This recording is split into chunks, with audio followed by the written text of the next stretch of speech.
প্রশ্ন করছেন যে ইদানিং আগ্রহ কমে গেছে।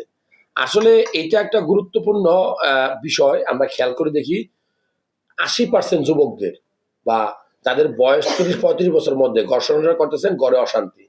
ইদানিং আর আগ্রহ নয়, আগ্রহ শক্তি একদম কমে গেছে। কেন কমছে আপনি কি জানেন?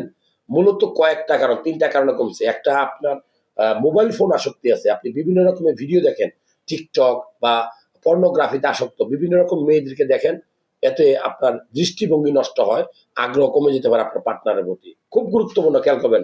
নাম্বার টু, আপনি অনেক পার্টনারের সাথে কথা বলেন, এটা বলে যে এক নারীতে আসক্ত না আপনি, সেক্ষেত্রেও আপনার এগুলোর কারণে আপনার এই আগ্রহটা কমতে পারে। নাম্বার থ্রি, খুবই গুরুত্বপূর্ণ, যে আপনি যেই খাবারগুলো খান সেগুলো ভালো খাবার খান না।